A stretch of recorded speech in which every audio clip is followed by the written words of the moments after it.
Good afternoon, ladies and gentlemen. We're not going to wait any longer. You are welcome to the platform called Are We Transforming? And we appreciate that you have taken time out of your weekend schedule to come and be with us. My name is Tembegile Felicia Makubele, and I am the host and the founder of Are We Transforming? This is a platform where we afford anybody from professionals, leaders, and citizens in Africa just to come and share their views on different topics that would have agreed with them. But basically, the idea is to identify areas where we can improve as either the country or the continent. And when I spoke to Shawn, I saw it befitting that in the era of having high corruption and workplace bullying and toxic working environment, it would be very nice to have somebody who has got a different approach to looking at how we can improve in this area. So today we are hosting Shawn Naidu. I will not go into details of his bio, but I would love him to take us through who he is, what his company do, and those who will be joining us, I will just ask you to constantly remind us exactly what your company is all about, just to make sure that we don't lose focus in terms of knowing exactly what you do, so that those who are employers can actually also tap into your services going forward. So welcome everybody, and you are welcome to also raise your hand and participate in the session. We'll give Shawn an opportunity to take us through his views with regard to the topic that speaks to character development. It's quite long, so I'll allow him to also take us through that. And thank you so much for agreeing to be part of this platform and engage with us. Thank you. Thank you so much, Tembi. I really appreciate it. Thank you for giving me the opportunity to be with you today on your platform, Are We Transforming? It's such a privilege and an honor. I know that you are doing some great stuff around the continent of Africa. You have been engaging with many significant individuals that are contributing to change and transformation in South Africa, and you inviting me. I am so humbled by that, so thank you so much.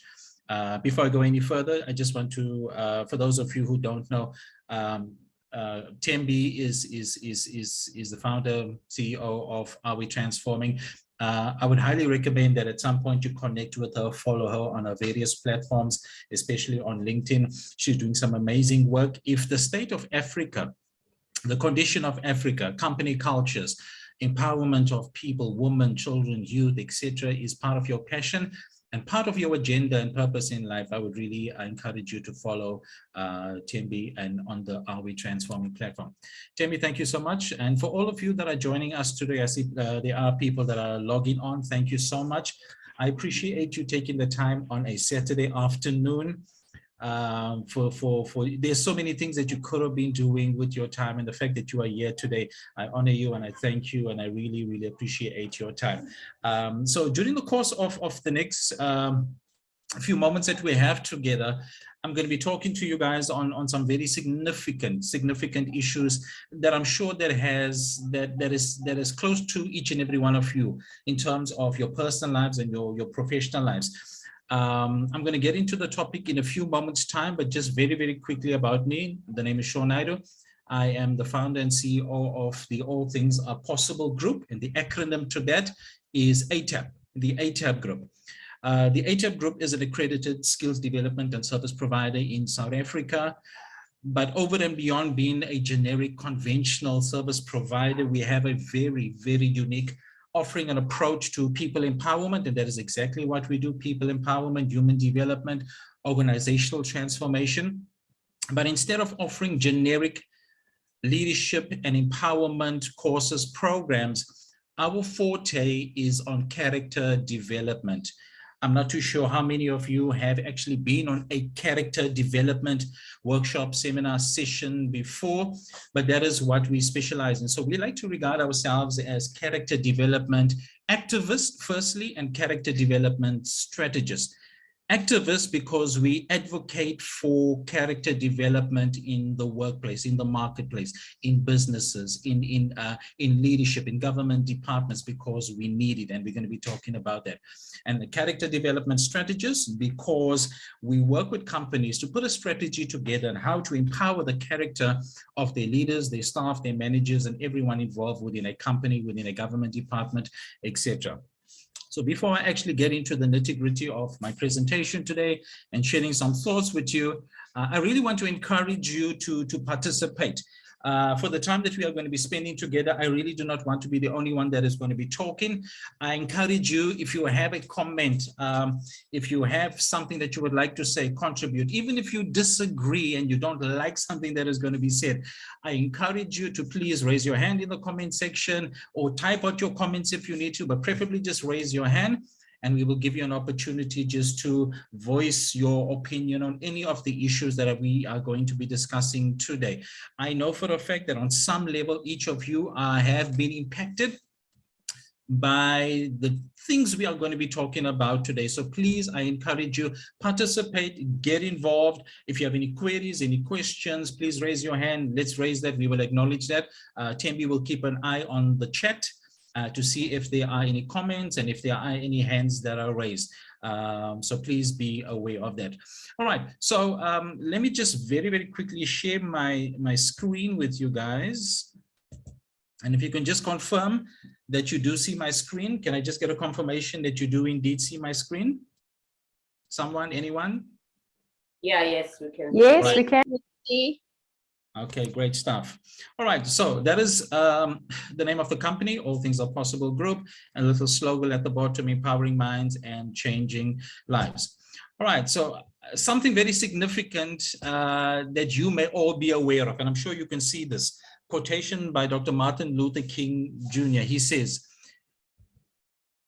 in giving one of history's powerful speeches, this was part of the speech that he gave. He says, I have a dream that my 4 little children will one day live in a nation where they will not be judged by the color of their skin, but by the content of their character. So in giving one of history's most powerful speeches, Dr. Martin Luther King Jr. wisely chose to include content of character as part of his message of change and transformation, knowing very well that to transform company culture, to transform society, to transform governments, to transform individuals, character is critical to that change and transformation process. So in essence, he appealed as to what we should not judge people by, okay, and what we should judge a person by. So in other words, he knew the essence of the foundation of transformation. And he was not talking to the color of skin. He was not talking to the skill set. He was not talking to the intelligence. He was not talking to the qualifications, but he was talking to character. But unfortunately, content of character has lost its significance in society, and specifically within company cultures, and it has been replaced by what is popular and what is easy. Decades later, content of character is needed now more than ever in society, but especially within company cultures. And I would like to believe all of you, if you are either not working for yourself, but you have been part of a company and organization,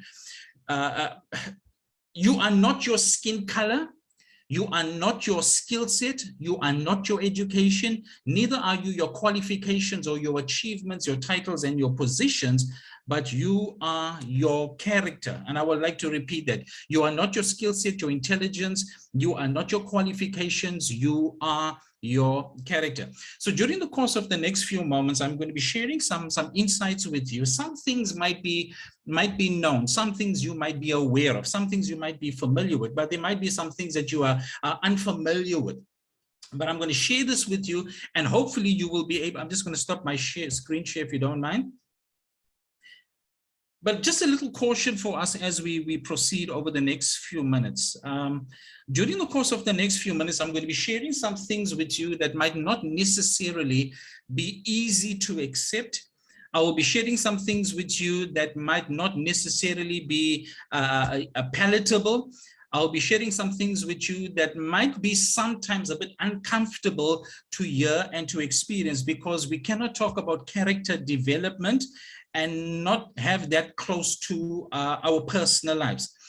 So during the course of the next few minutes, maybe just brace yourself, because there might be some things that might just make us a little bit uncomfortable. But I need you to please know this. Whenever I say what I say, whenever I do what I do, I don't do it out of arrogance, out of boasting. I don't do it out of knowing it. I do it because it is my passion, and I do it to empower people to get from one level to another level in their lives, from one level to another level, to get companies from one level to another level. And I use character development as the vehicle to change and transform people's lives from where they are to where they want to be. So please just be aware when I say something that might not necessarily be easy to accept. Understand my heart. My heart is to empower you, and often you notice that the truth often hurts. And I'm sure you've all got family, friends, people in your life where they find themselves in a cycle of the same old. They stuck in that cycle, but when you come along as an outsider and you say to them, but you need to change, you need to stop doing this, and you tell them that they need to break the cycle, what do? They get offended with you. You've spoken the truth, but they're not ready for the truth. They want to keep themselves in that cycle. So during the course of the next few minutes, I might just be saying something that might be a little bit uncomfortable for some of us to hear. All right, I'm going to ask a couple of questions during the course of the session, and I would love for you guys to please maybe just engage with me and participate with me. One of the first things that I want to ask you guys, and you guys are welcome to audibly acknowledge this, or maybe just in the comment section put a thumbs up. How many of you at some point in your working career have been part of a toxic company culture where there was toxicity in the company culture, abuse, mismanagement, corruption? You were part of a company culture where people were devalued, not appreciated. They were spoken to they were disrespect. So in other words, the culture was so toxic that you could not even perform in the way that you wanted to perform. Maybe just put a thumbs up or acknowledge that. If anybody in the audience, in your past, or maybe even in your present, maybe in your past, let's keep it and not expose your current employer. But if in your past, I see some thumbs, thank you very much. So I think that on some level, there we go, various thumbs that are going up. On some level, many of us have been involved in company cultures that drained us emotionally, psychologically, mentally, physically, to the point where you and I could not even sleep at night. There was turmoil in your life, no peace, no happiness, stress. You had to be on medication, etc., because of the toxicity within a company culture. And often, we blame company culture for being toxic. And I need you guys to listen to this very carefully. We blame, Anita, I see your hand. If that's a comment, I'm going to give you a moment just to either, I don't know if that's an acknowledgement of a thumbs up or you have a comment. But I'm sure that you can agree with this, that within company cultures, I see that thumbs up. Thank you so much. I often say to people within company cultures, we blame company culture for being toxic. We blame company culture for being abusive. We blame company culture for being unhealthy. But here's my belief. Company culture is not abusive. Company culture is not unhealthy. The thing that is unhealthy about a company culture, the thing that is abusive about a company culture is the people that create company culture. So I often say, let's not blame company culture for what the individual and the leaders and the creators of the company culture are responsible for. So if there's something that really, really breaks my heart, if there's something that really makes my blood even boil, for lack of a better word, is for adults to be in a company culture. And we're talking about grown men and women. Some of them are parents, some of them are grandparents who are in a company culture. But irrespective of how old they are, senior they are, whether they're matured, husbands, wives, parents, etc., they are intimidated and abused and bullied by someone in their workplace culture, and more than likely by a manager or someone within a management position.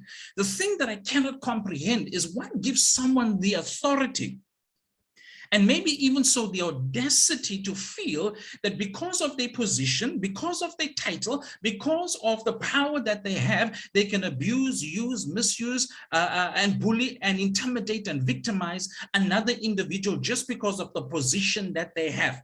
And if I were to have given each of you that raised your hand, put a thumbs up, a moment or two to express your story in terms of the abuse that you need to survive, I'm sure that many of us would be shocked and surprised with the levels of abuse that you needed to go through at the hands of another individual. And part of the main mission of the ATAP group and our character development program is to transform company culture one character at a time. We should not come to work being fearful. We should not come to the workplace being intimidated. We should not come into the workplace fearing another man or fearing another woman just because of their seniority, just because of their position and their title. And so during the course of this session, I'm going to be showing you what I believe is the problem. I will show you what I believe is the root cause of the problem, why people behave in the way that they behave. And I'm also going to be showing you what I believe is the solution to these issues that we are having within the workplace culture. At this point, just very quickly, before I go any further, without having to rush like a train, any comments or questions at this point from anybody in the audience? Is there anybody that has anything that they want to say, want to share with us before I go any further? Anyone that has a comment or two before I go any further? Anyone?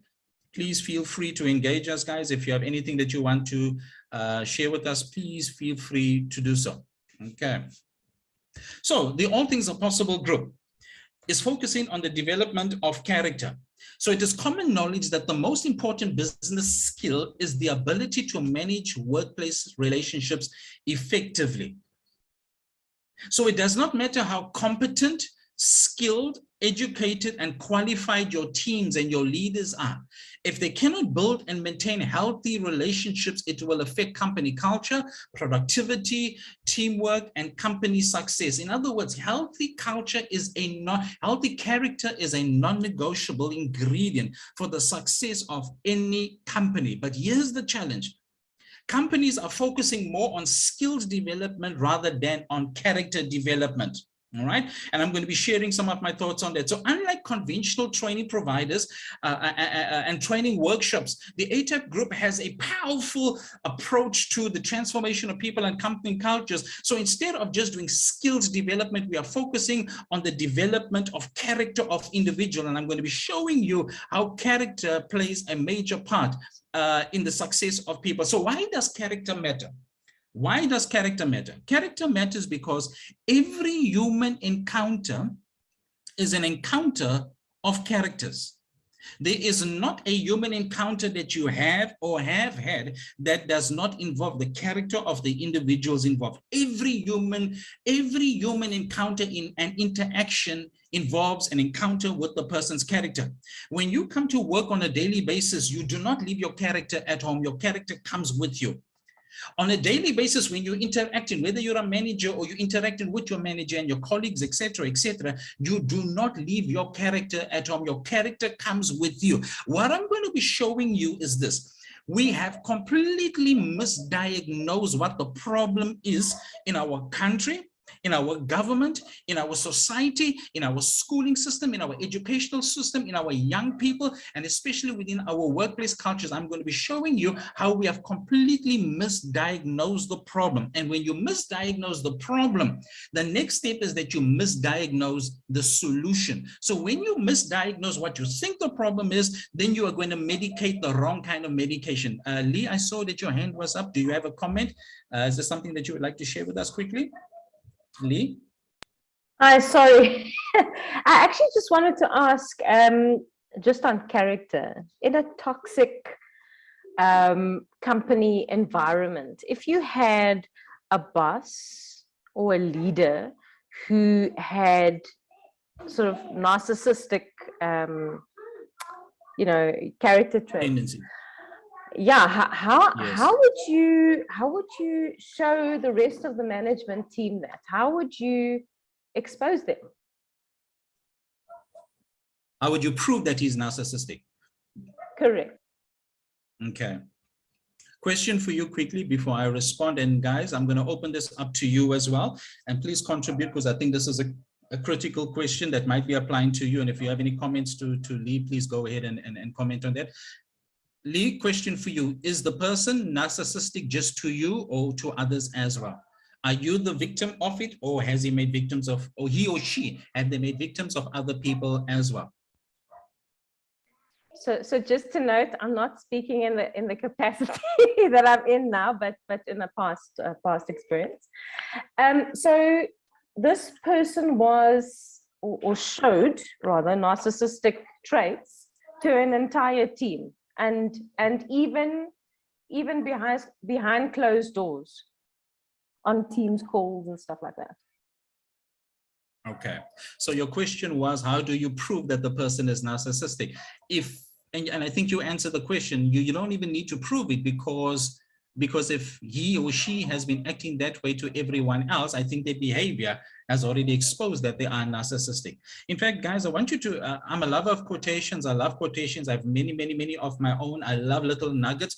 A lot of the process of our character development program revolves around powerful nuggets. So I want you to please go ahead and maybe just make a note of this, which you may find some of the catchphrases that I say interesting. You may want to use it in future, but if you're going to go and post it on social media and put it as part of your status, you're welcome to do so, but please give me credit. Don't let me find you using my quotations, looking and acting very intelligent on my credit. So please give me credit.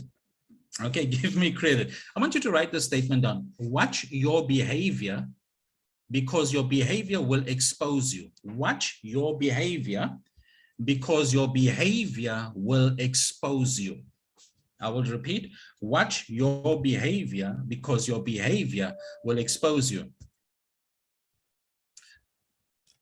So I think, Lee, the question is maybe not necessarily how do we prove that.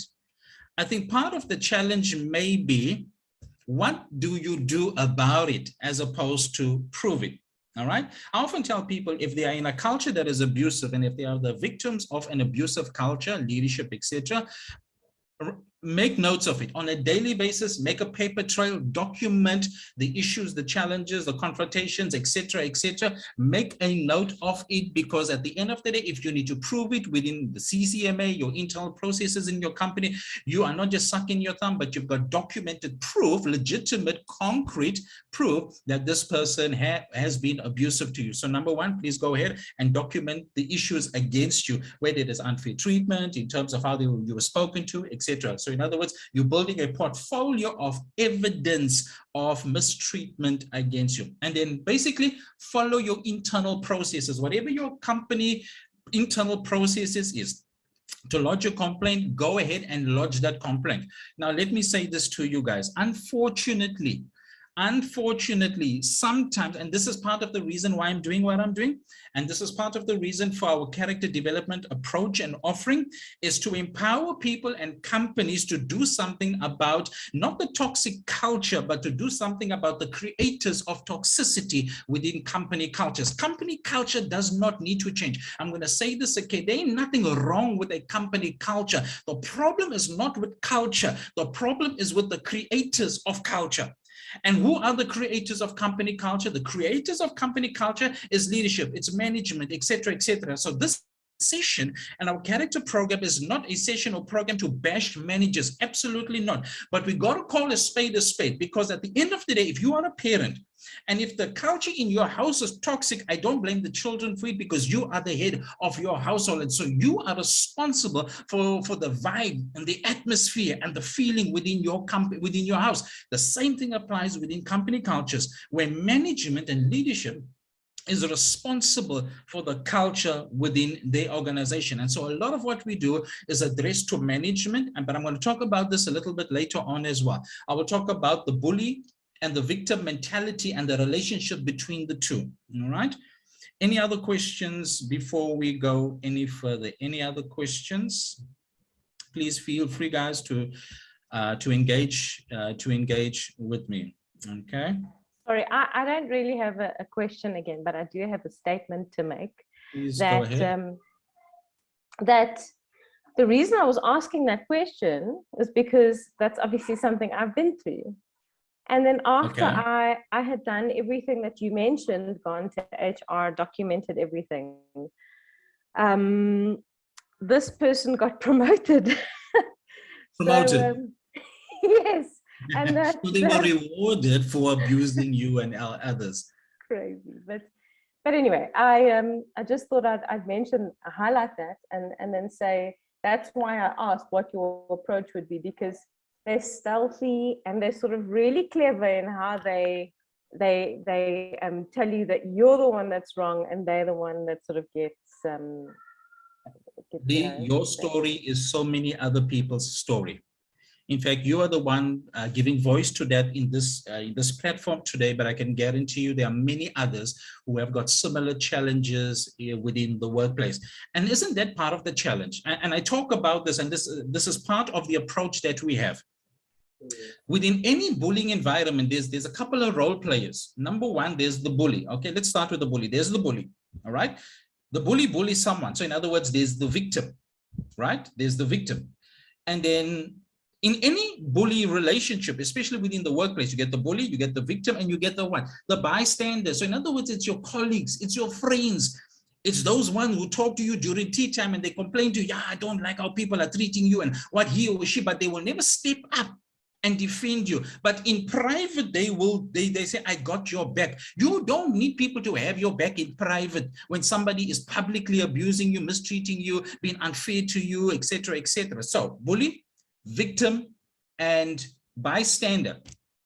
But there is one group of people who empowers all three of this, and that is who? You see, this bully, whether he's a manager or leader or whatever, he is accountable to someone. Whether it's a senior manager, executive, HR, whatever the case might be. So in other words, this person, let's assume this is a manager. This manager is accountable to someone. So in other words, in any organization, there should be leadership that holds their management accountable for the company culture that they create.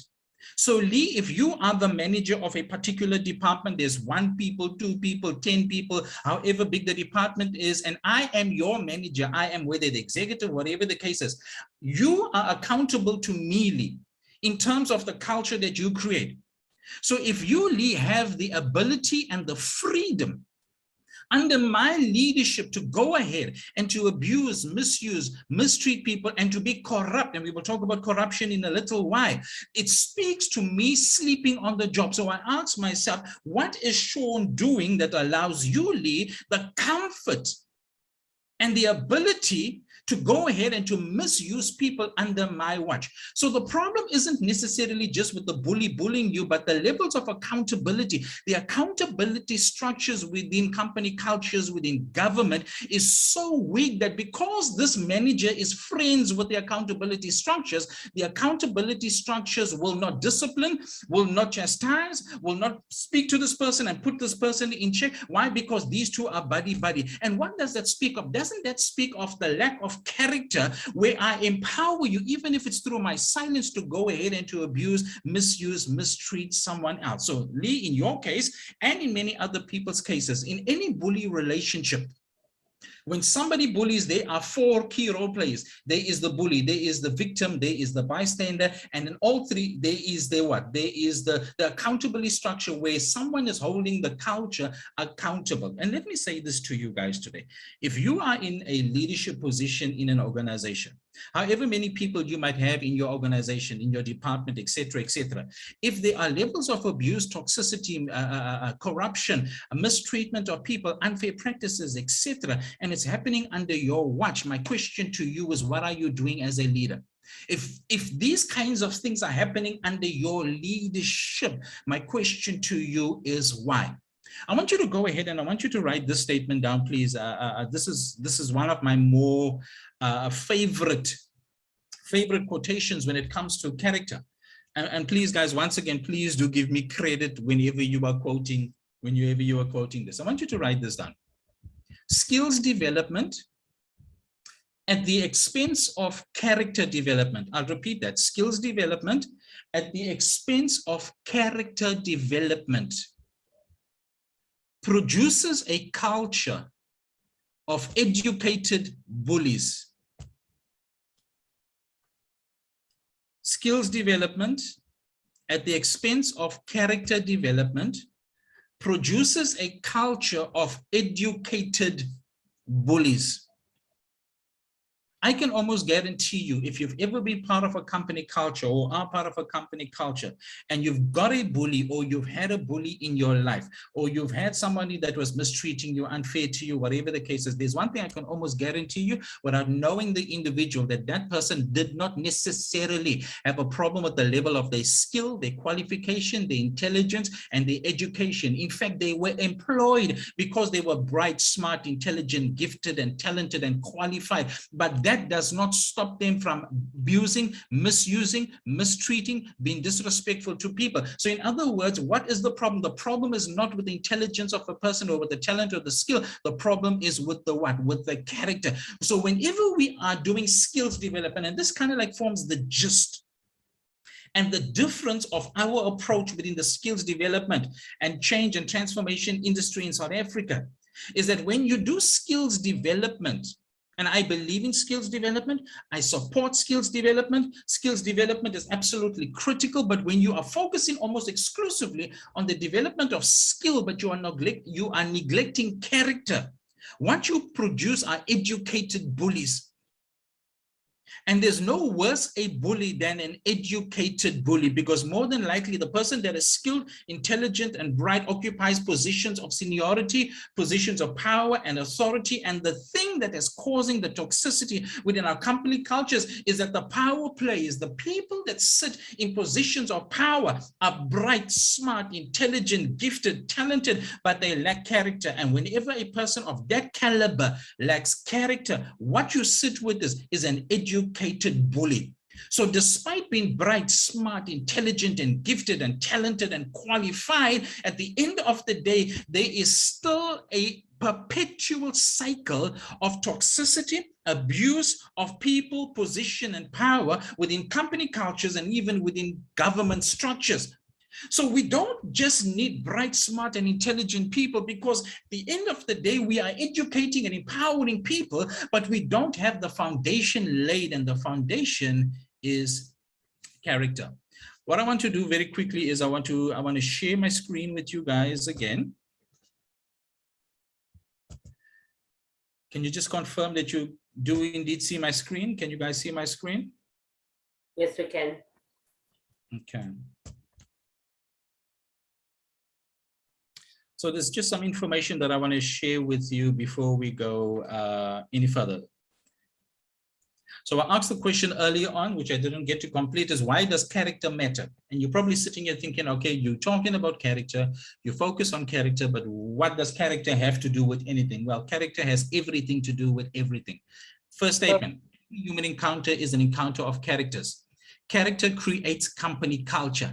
Character sustains company culture. Character affects company culture. Character is the biggest contributor to workplace toxicity and conflict. As I just mentioned, it does not matter if a leader is highly skilled, educated, talented, and gifted and qualified. At the end of the day, if the character is weak, the culture is going to be weak. So character governs behavior. Next point, it governs how you treat others. Character determines how you treat people. When a manager mistreats someone, let me say this, he or she does not have a skills problem. They have a character problem. When somebody is abusive verbally, psychologically, they do not have a skills problem. They have a character problem. When somebody is busy with corruption and they are enticed by corruption and they're involved in corruption, be it in government or be it in business, they do not have skills problems, intelligent problems, knowledge and talent problems. They have character problems. So it governs how you treat others. It determines how you allow others to treat you. And this is significant. Your character determines how you allow other people to treat you. And if we have some time over the next few minutes, we will be talking about this, about within a bully and a victim relationship, bully, victim.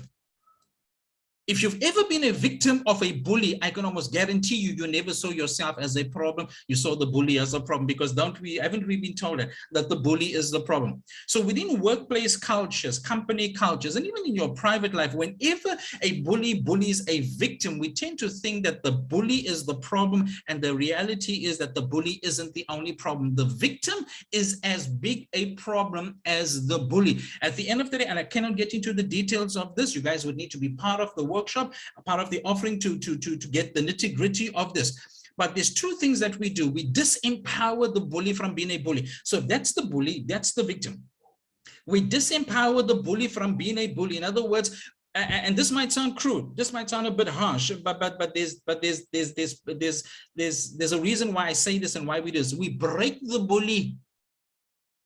We break him down, not him personally, but those tendencies. We break him. Listen, if you've ever known anything about construction, about building a building or rebuilding a building or taking a building from one level to a different level, you often have to break it down, break the foundation, rebuild the foundation, solidify it, make it stronger before you can build it even further. So what we do with the bully is that we break those tendencies down, and I know it sounds harsh, but we break him or just to build them up again.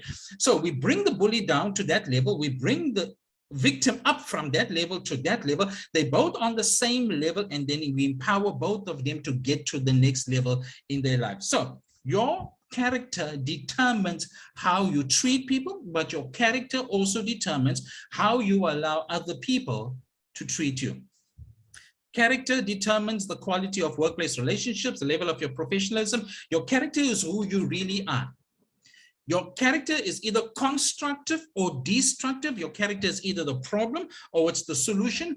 Your character either protects you or it exposes you. Your character either works for you or it works against you. Some character principles by Dr. Miles Monroe, and many of you are probably very familiar with Dr. Miles Monroe. And I love the first statement by Dr. Miles Monroe. And don't you think this is absolutely powerful?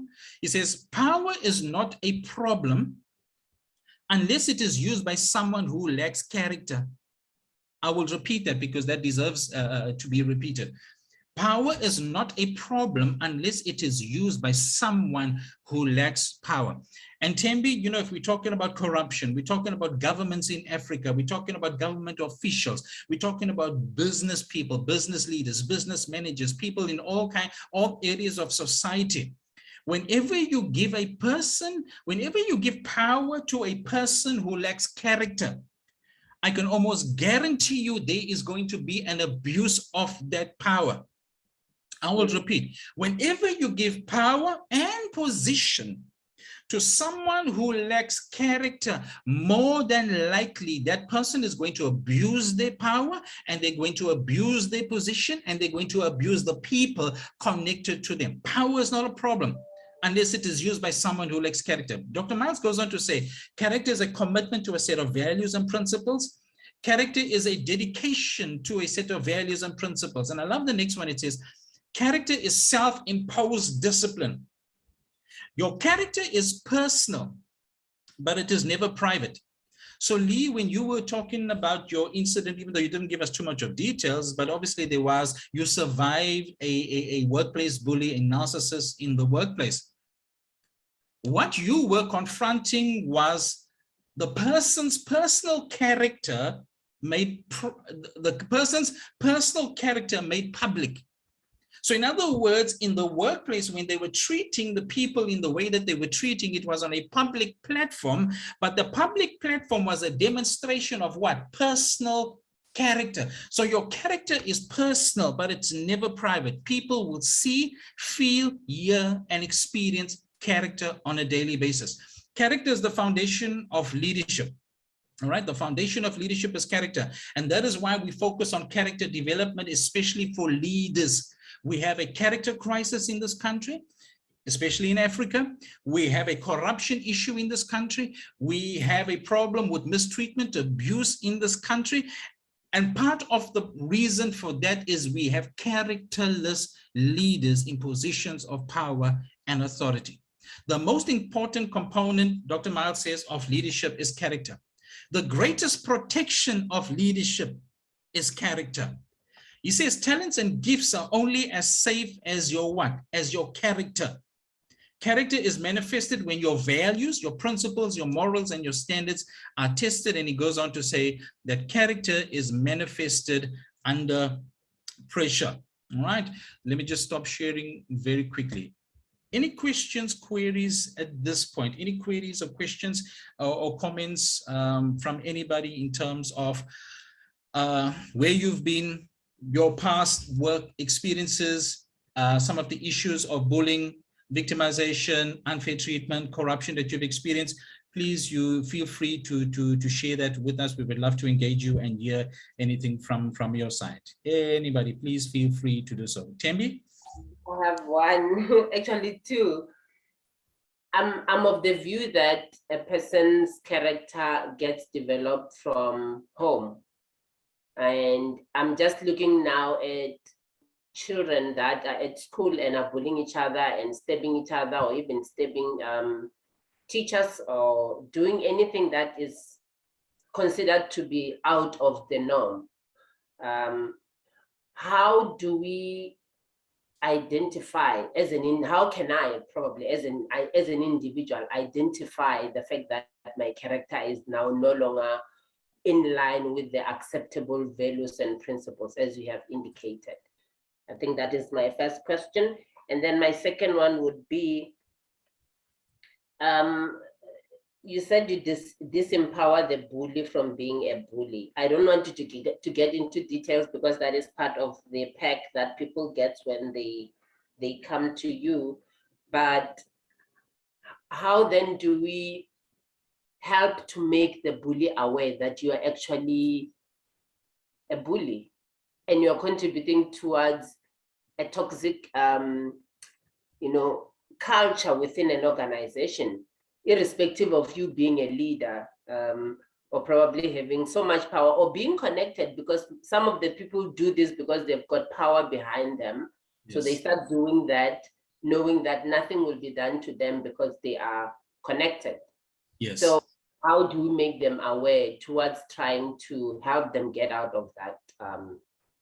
Very, very good questions. And please, guys, you don't have to wait for me to answer the questions. If anybody feels that they have a contribution, please feel free to comment. We would love to hear your ideas and your thoughts on any of the questions, all right, on any of these topics. I would like to think that when someone is a bully, more than likely, I cannot say exclusively, but more than likely, a bully knows when they are a bully. I don't think people can be as smart, intelligent, gifted, talented as they are and not realize when they are mistreating someone. No, I don't think I believe that. I think they have much evidence. They can see it in the expression of an individual's face. They can see it and feel it in the company culture that they have created. So more than likely, a person is very aware that they have or probably have bullying tendencies. The problem is not whether they know they are a bully or not. The problem is how do we help them no longer be a bully? This platform doesn't allow us the time to get into the nitty-gritty of that. That is why I say part of the process of changing and transforming individuals, leaders, and company culture is through one character at a time. When a person is bullying, and you guys know this, when a person bullies somebody in the present, more than likely it's got nothing to do with the present. It's got almost everything to do with what? The past.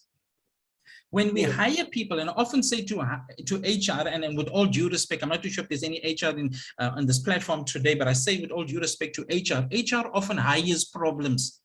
And the reason why they hire problems is because they hire skills and they neglect character. What they don't realize is that when they're hiring an individual and on the CV, it looks good, it looks great, you don't realize that you hire people's past. And when somebody comes into a company culture with weakness of character, I can almost guarantee you this. A person with weakness of character has got unresolved issues in their life. There's pain, there's issues, there's unresolved stuff, there's unforgiveness, there's bitterness, there's stuff in their past that they have not dealt with. And this forms part of one of the most exciting parts of the workshop, is where we help people realize, and you can see the lights going on and you can see the expressions on people's face when they realize that their past makes victims of people in their present.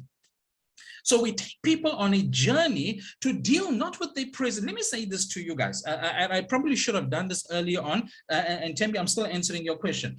I should have done this a little bit earlier on to ask the question, do you think, in fact, maybe I should ask this right now. Do you think that when someone is abusive, it's a problem? Let me just see a thumbs up if you agree. When somebody mistreats somebody, do you think that's a problem?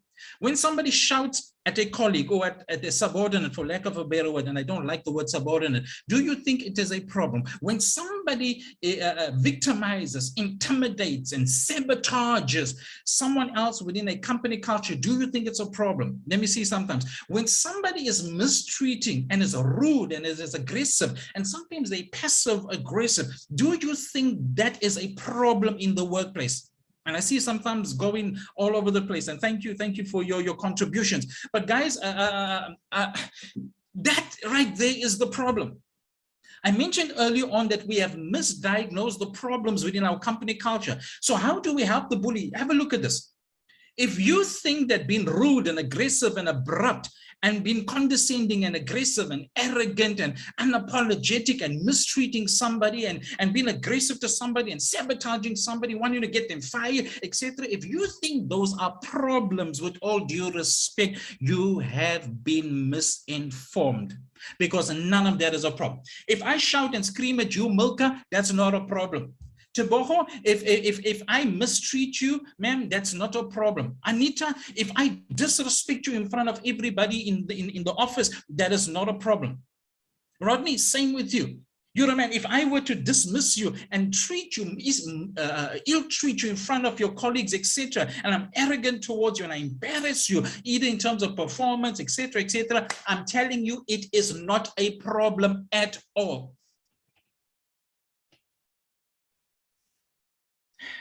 Now, I'm intentionally keeping quiet because I want you to process that. Because in your mind, you're thinking, this guy, Shawn, does not know what he's talking. How can being disrespectful not be a problem? How can being rude not be a problem? How can the things that I've just, in other words, all of the narcissistic tendencies and behaviors, how can all of the bully tendencies and behavior, even corruption, if you are, listen, South Africa has corruption issues. Africa has corruption issues. We've got hundreds of billions of dollars per annum that is lost through corruption. And I'm saying to you, not even corruption is a problem. You see all of those things that I've just mentioned? Those are not problems. Those are symptoms of problems. The problem is that we have made symptoms problems, and in the process, we did not get to the real root of the problem, because we have been deceived into thinking arrogance is a problem. It ain't a problem. Disrespect is a problem. It ain't a problem. Being rude and aggressive is a problem. It is not a problem. That right there is a physical public demonstration of something that is that you don't see what is going on in private in the life of that person. The problem is not my behavior towards you. My behavior towards you is the symptom that I have got deeper problems that you're not even aware of. And so what happens when the company sees that Shawn is causing conflict? And I want you to see this, because maybe your company has been is probably guilty of this. And I know many companies, government and many companies are guilty of this. Whenever there's conflict in a workplace, what is the one course that companies would send their staff on? Conflict management. Whenever there's stress, what do they send them on? Stress management. Whenever people are not punctual, what do we send them on? Time management. So in other words, in the mind of corporates and government departments and leaders, and especially those in HR who do staff training and development, there is a mentality that for every workplace problem, there is a skills development solution. But how can you provide the right solution when you've misdiagnosed the problem? So the arrogance and the conflict is not a problem. The conflict is what? The conflict is evidence and symptoms that there are deeper problems going on in the life of the individual. And so we need to get to the root, and the root is not lack of skill. The root is not lack of intelligence. The root is not lack of qualifications. The root is not lack of knowledge. The root is lack of character. And I'm a fan of skills development. And Thembi, and I know I'm going the long version in terms of answering your question, but I hope you guys are finding the answer in this, in terms of how do we do this? How do we deal with the bully? The bully knows he's a bully. More than likely, the narcissists know they are narcissists. Knowledge of it is not sufficient for them to change and transform their lives. What they need is a revelation. What they need is to fully comprehend and understand the why to the what. And this is what we talk about in our character development program. Two things. We help people identify what their character is, and we take them through a journey and a process of them identifying what, and I refer to it as fruit. Very fun, exciting, but also very provocative part of the program. We help people identify what is their fraudness. Now, let me say this. We all fraud in terms of our character on some level, myself included. We have levels of fraudness in our lives. And I like the word fraud. The Afrikaans for fraud is much better than the English rotten. Rotten doesn't sound as nice as fraud. Fraud, you know, kind of like rolls off your tongue. And I refer to this as fraud fruit, rotten fruit, fraud fruit. We help people identify what is the issues in their character, what is their fraudness, and then the second thing that we do is identify the what. You see, when somebody is abusive in the workplace, it's easier to identify the what. You can see that he is disrespectful. You can see that she is an abuser. You can see that she is mistreating. The what is easy. You can see it is blatant. It's public. What we don't realize is the why. In other words, why is she that way? Why is he behaving that way? And so that individual, Thembi, they might know they are a bully or a narcissist or a victimizer. They know it. But I can almost guarantee you they may not understand why they are the way that they are. And part of the journey of our approach is to empower people to figure out why they are the way that they are. I need to say this also while I'm at this point. You know, this character development approach, it's not a theoretical exercise. It is not an academic exercise. And for many individuals who are very academic, they want to come into a workshop where they have nice thick manuals with heavy content. They want to go from module 1 to module 2, and it's broken down nicely in terms of headings, subheadings, point 1, point 2, whatever the case might be. Sorry to disappoint you. Our approach to transforming the lives of people is going to do more than just words on a paper. I'm yet to find words on a paper that is generic and conventional that is transforming the lives of people. People need to have an experience with themselves. And part of what we do is to help reintroduce people to themselves. And there's no better way of doing that than to speak to your character. I believe in personal development. If you are here today and you are responsible for staff training and development and personal development, etc., personal development does not get more personal than character development. I will repeat that. Personal development does not get more personal than character development. And so part of what we do during the course of this this experience, part of what we do is for people to get in touch with who they really are and for them to understand exactly why they are the way that they are. All right, I'm just going to take a second or two. Any queries, any questions at this point before we go any further? There's a couple of more things that I want to say, but let me just, yes, Reginald, Milka, I see your hand. Just unmute yourself, please, and you can comment. Yeah, thanks. Very powerful stuff that you were sharing. Just to make a comment, I think that in the work environment, sometimes or most times, considering that people spend so many hours in the workplace, whether it's 8 hours, 9 hours, 7 hours, sometimes even more, so much of their lives is wrapped up in the workspace. And when you are working in an environment that's toxic and you are being put down, whether by a manager that just doesn't have any form of people skills or leadership skills or understands what leadership is really about. But I think like when that is happening, most times it is if it's a manager or someone that's senior in the company, that most times and they display bully kind of bully kind of attitude or behavior, and that is a distortion of what they believe leadership is all about, because they lack the understanding of what leadership is really all about. Most times it is those that are above him or her that continue to empower and continue to give license to that kind of behavior, because the values of higher management, whether it's HR or whether it's board of directors or whether it's the CEO of a company, if they don't see any problem with that kind of behavior, they continue to feed that kind of vicious cycle in the workplace. So I really believe that it starts with guys even higher than your managers in certain levels. So that's just a comment I wanted to make.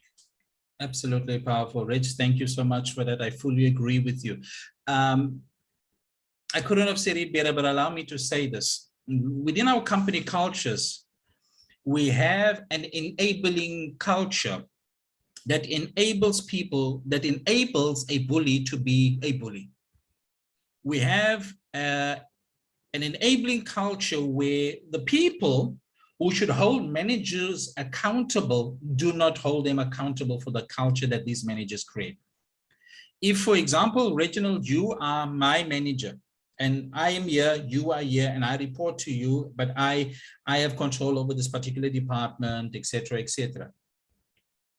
If I know that under your watch, I can be a bully, it speaks not to the lack of your skill, it speaks to the lack of your character, and you are aware that I am doing what I'm doing, and you are aware of my tendencies. And if you do nothing about it, you, through your silence and your inactivity, you are supporting me. You give your stamp of approval for my behavior and for the culture that I create.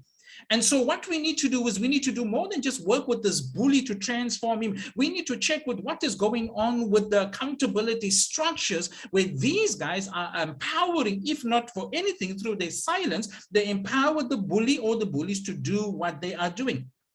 So, and once again, guys, within our structures, it's not a lack of skill.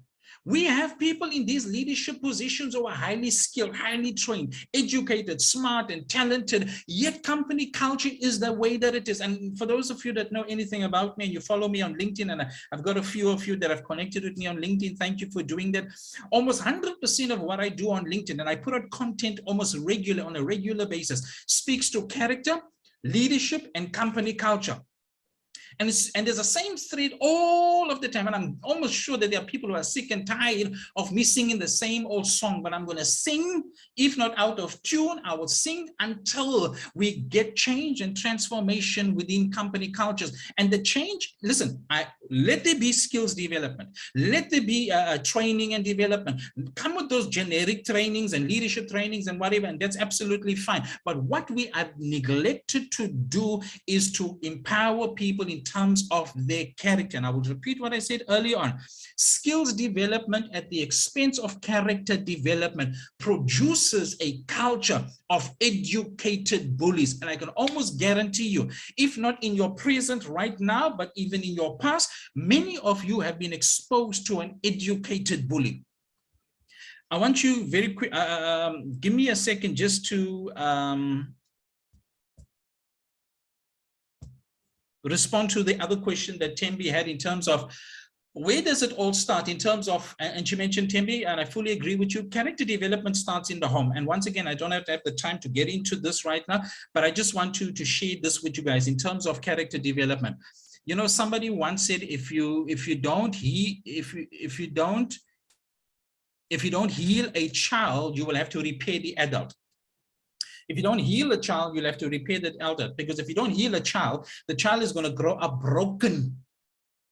That child is going to grow up broken, and that child is going to become an adult one day, and more than likely that adult is in your department right now. That adult is part of your management structures. That adult who is broken because of them being broken as children, they are part of your leadership, and they're in leadership because somebody hired them because of the level of their skill, qualification, knowledge, intelligence, CV, whatever the case is, and nobody ever looked at the character of the individual or focus on character, because on the outside everything looks as if it's a-okay. And that person is probably in your department right now. Those people are probably in our government structures right now.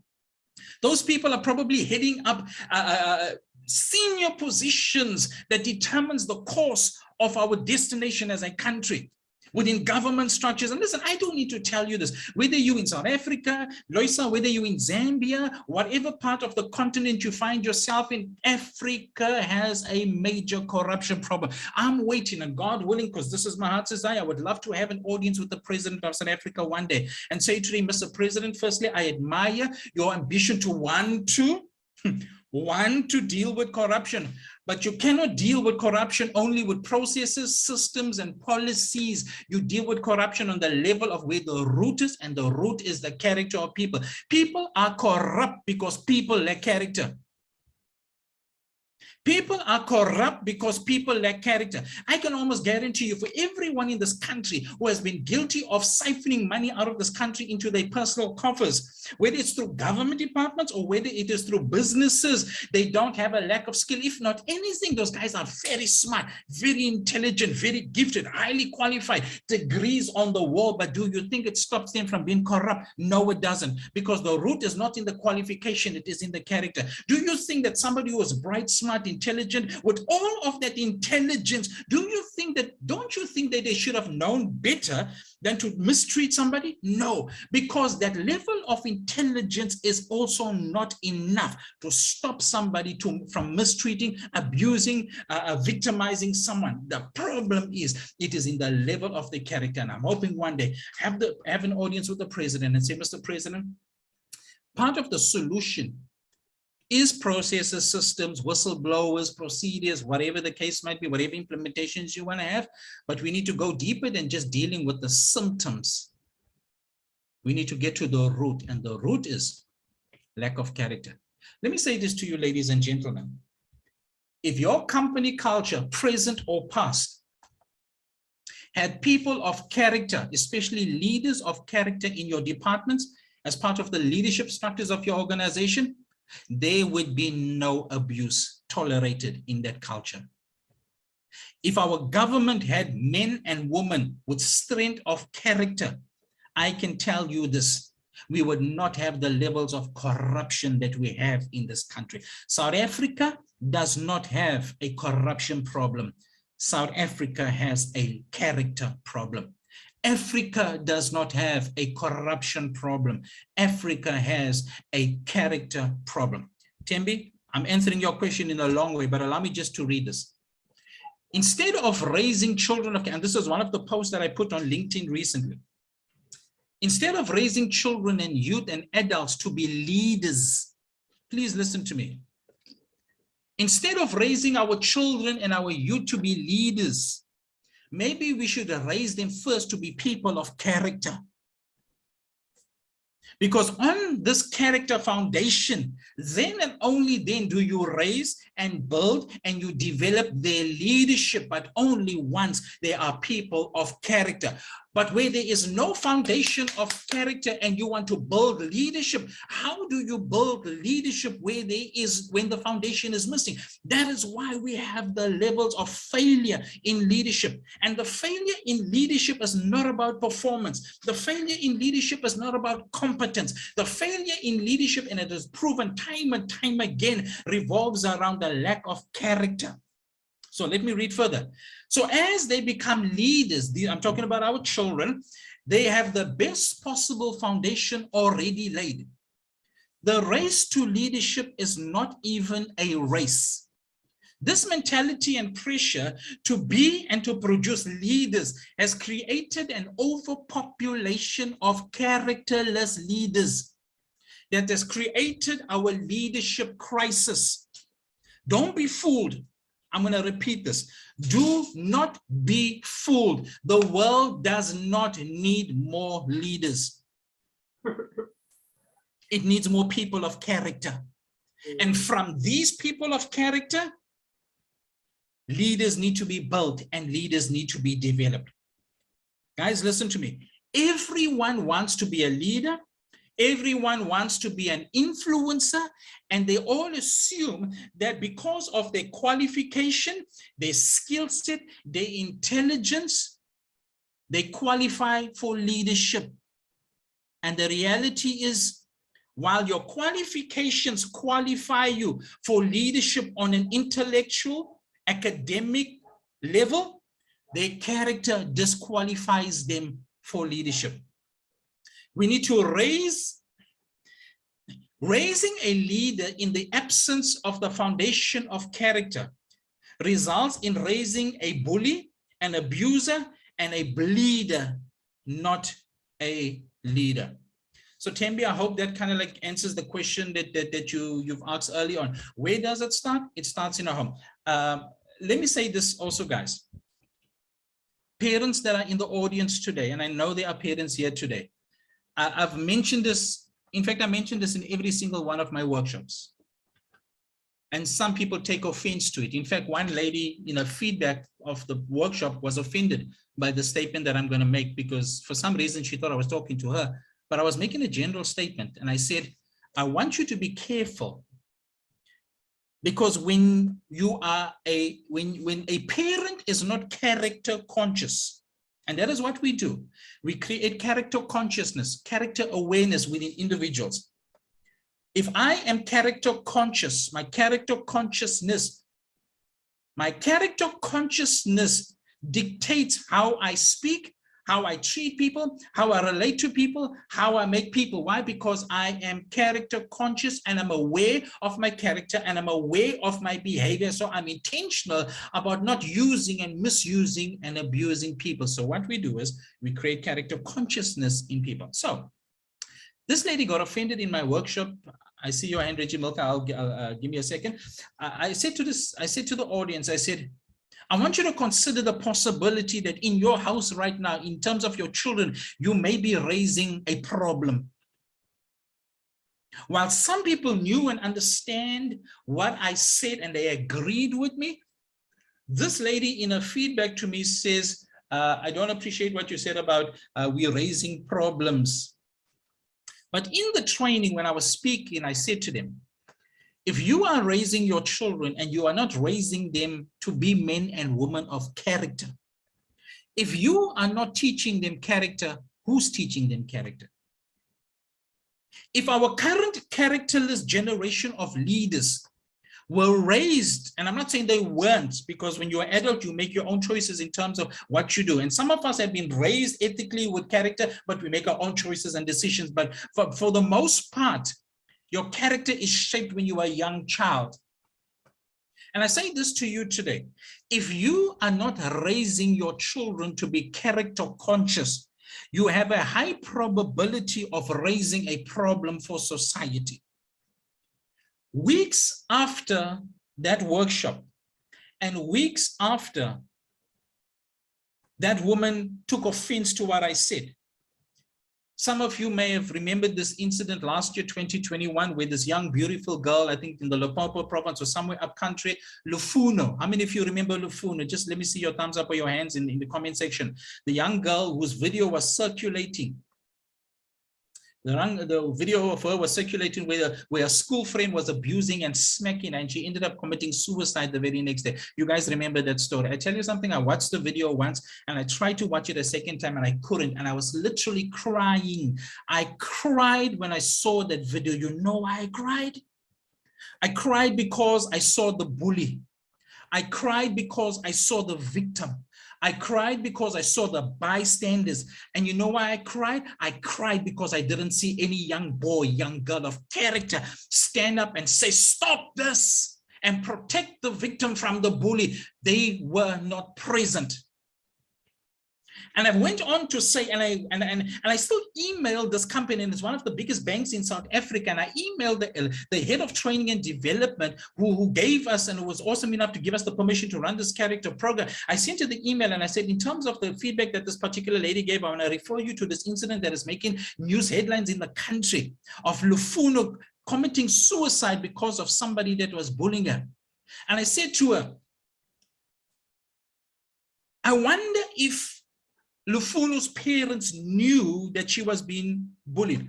I wonder if the bully's parents knew she was a bully herself. I wonder if the bystander's parents knew that their children were standing in the circle applauding the bully for bullying Lufuno. And then I thought to myself, if there is ever a time and a season that we need to raise young men and women and children of character, it is today. And I said to my audiences, if Lufuno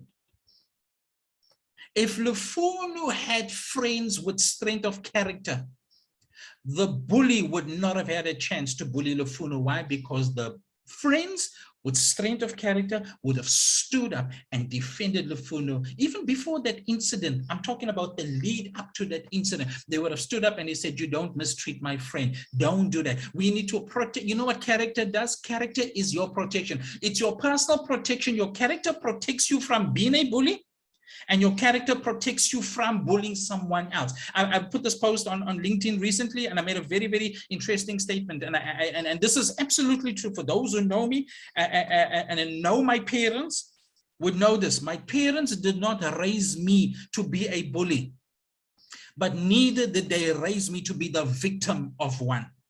You see me, I'll never be the victim of a bully. Why? Oh, not because Shawn is arrogant and whatever. No, sir, no, ma'am.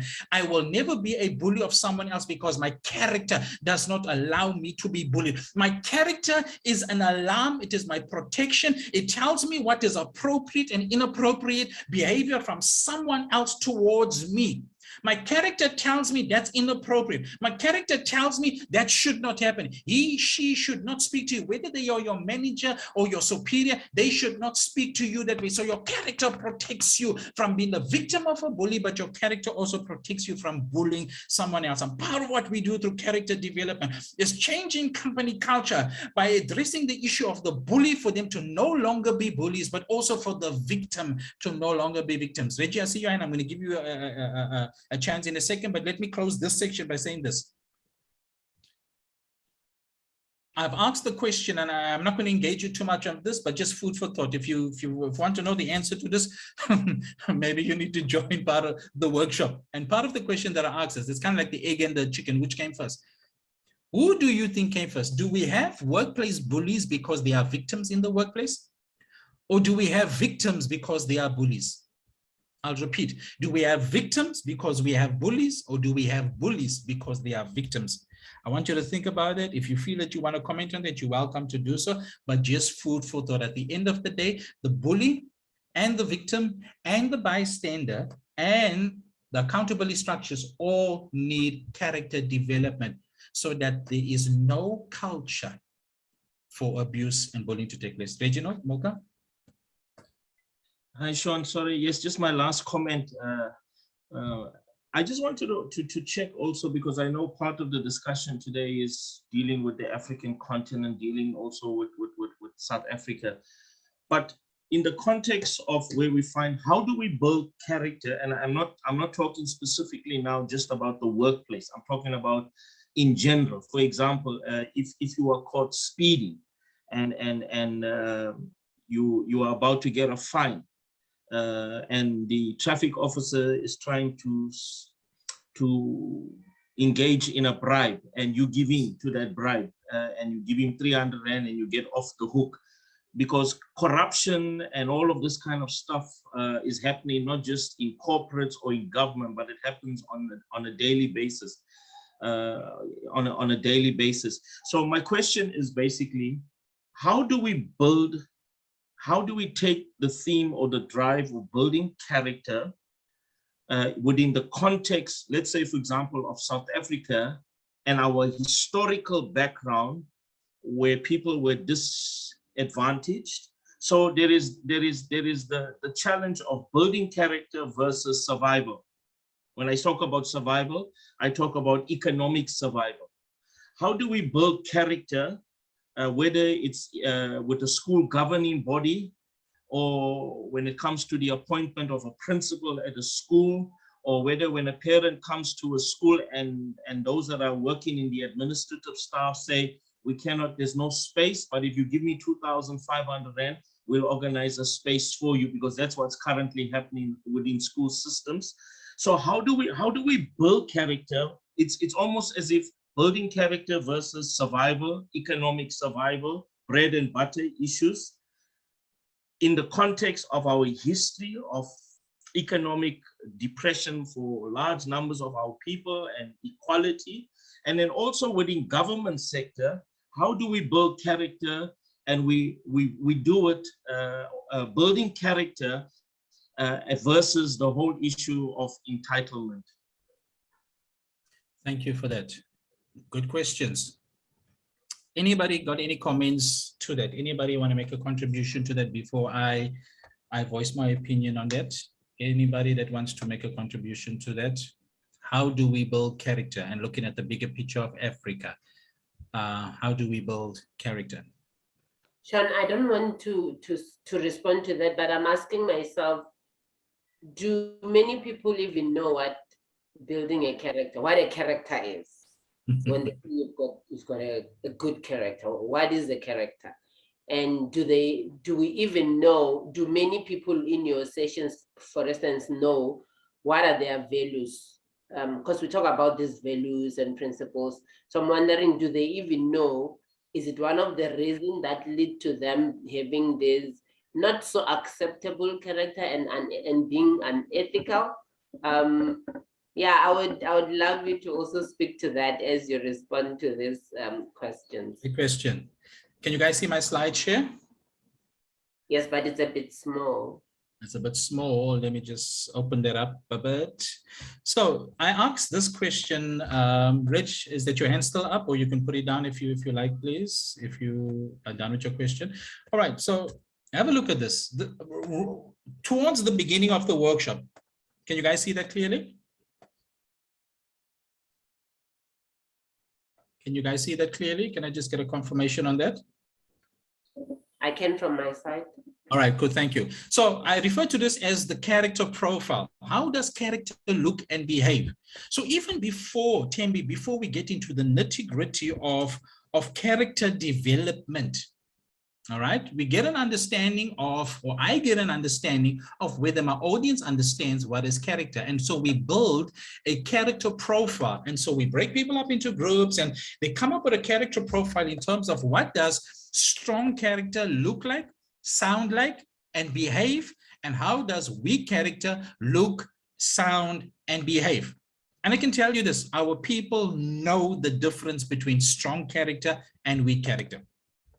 People know what it is to have strong character. People know in terms of integrity, self-control, how to treat people, how to relate to people, integrity and honesty, you know, those kinds of character traits. People know that. They know also what weak character is in terms of how they treat people, shouting, screaming, bullying, intimidating, victimizing, unethical, dishonest, those kinds of generic stuff. People fully know and understand the character profile.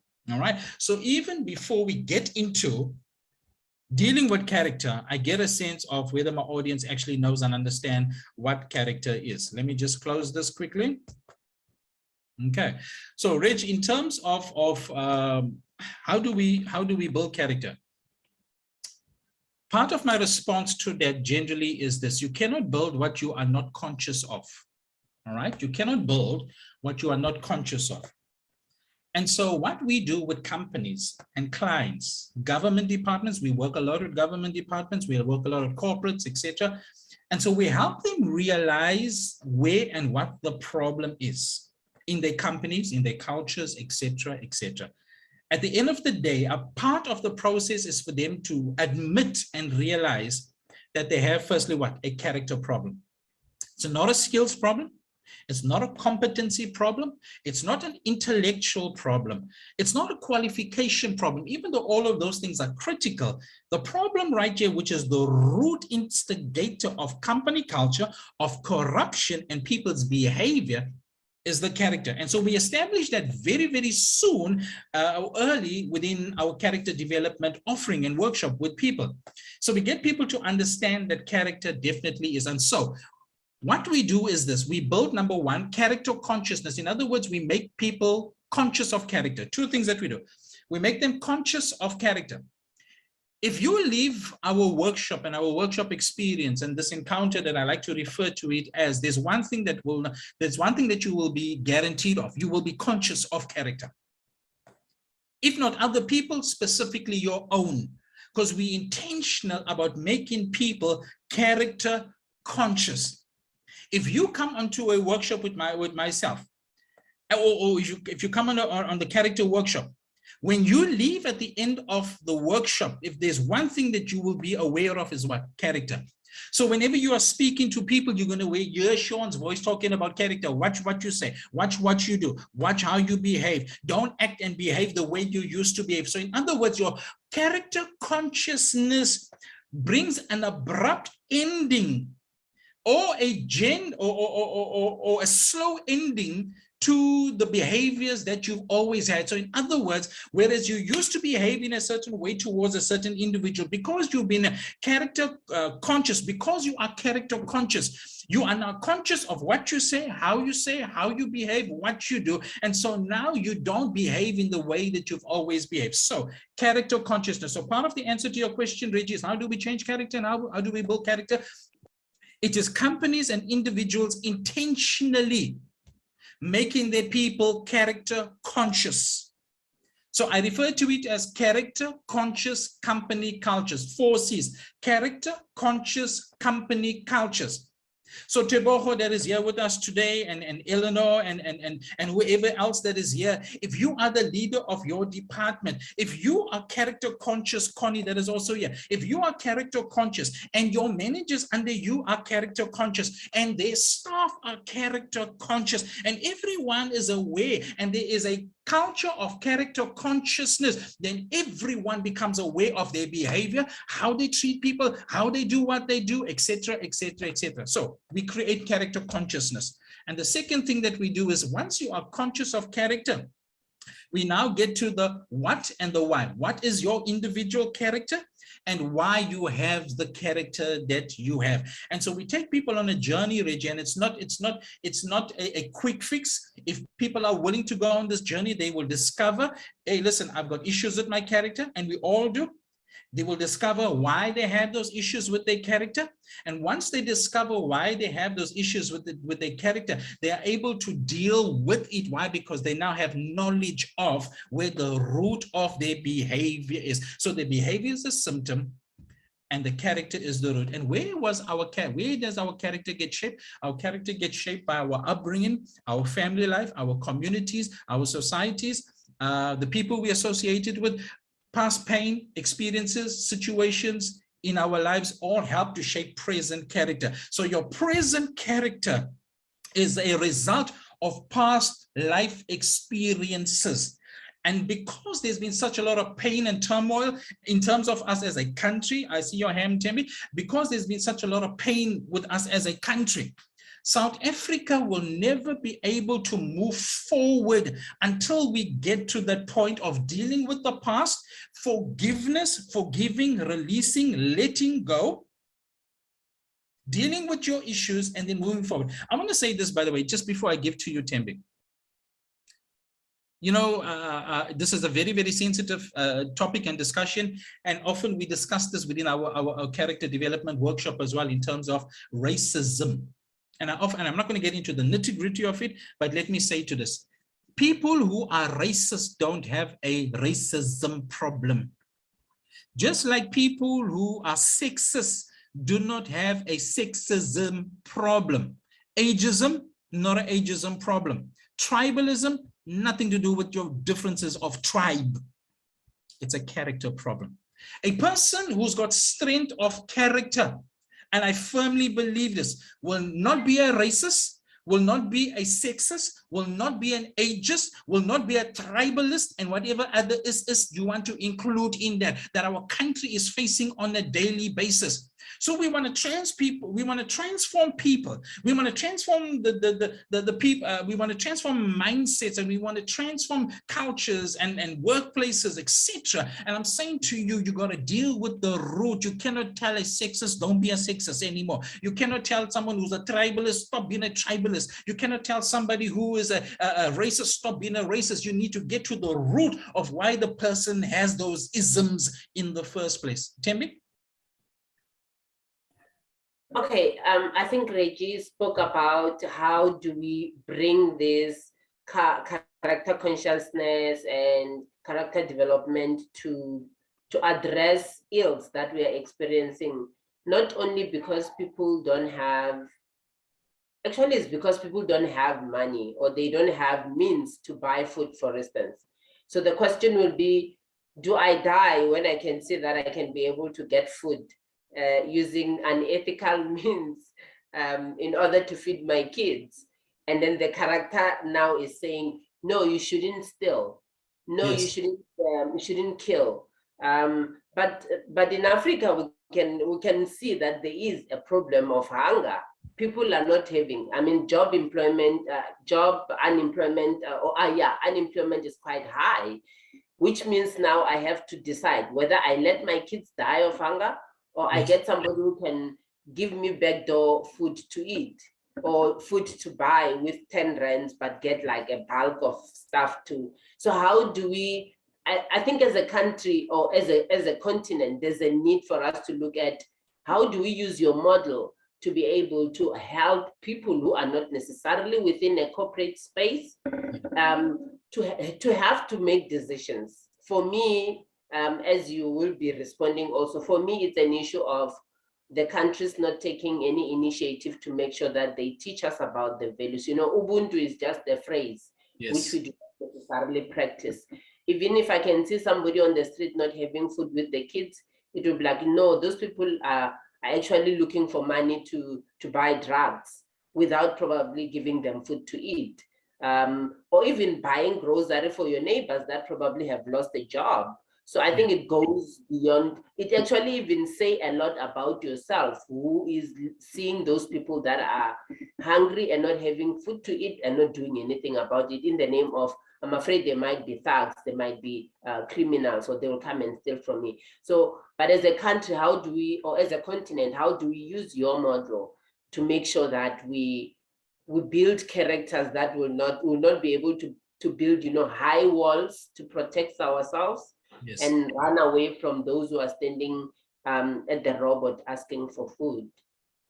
Very, very good points, both you and on what Reggie made. So let me say this. Character development is part of the solution for change and transformation in this country. It does not stand in isolation by itself. I will never profess to say character development is the one and only solution to our community, societal, economic problems and challenges and issues. No, sir, no, ma'am, I would never do that. But what I can say is this: it is one of the biggest solutions for change and transformation in this country. I don't want to get too much into the nitty-gritty of this, but if you were to ask ourselves this question, I want to show you the impact of characterlessness within government structures and within business in this country, and how it affects the young boy, girl in the street and families within our communities, in the informal settlements, etc. If you were to look at the billions of dollars, I ain't talking rands, I'm talking billions of dollars annually that is lost through corruption on a yearly basis in South Africa and in Africa. And I'm saying to you, if those billions were not lost, in other words, if the people who were stealing had character not to steal, we would have had billions and billions, hundreds of billions in the coffers to send people to schools, young kids to school, provide infrastructure, provide jobs, empowering entrepreneurs. In other words, those billions of dollars that are sitting offshore in other people's accounts, private accounts, instead of it being there through characterlessness, those monies would be on the ground so that people do not have to sit on the street corner, won't be tempted to go and steal and rob and hijacking and theft, etc., etc. So there are various layers to the current economic challenges, issues in terms of poverty, etc., etc. And without overemphasizing it, and if I really want to get technical, I can, to show in detail how characterlessness on the highest structures of any country, the impact of that will filter all the way down to grassroots level. I often say this. I don't think, listen, and this is true of Africa. I've put a post on this quite some time ago on LinkedIn. Africa is not poor. Africa is one of the richest continents on the country, one of the richest continents in the world. The problem with Africa, and the reason why Africa is poor, is not because of a lack of wealth, not because of a lack of value, not because of a lack of natural resources, but because of a lack of character in leadership who has power, authority, and governance over those natural resources, those wealth, and the value that is in the ground of Africa. A country, and I say this of Africa and of South Africa, Africa will remain poor despite the wealth that is in the ground.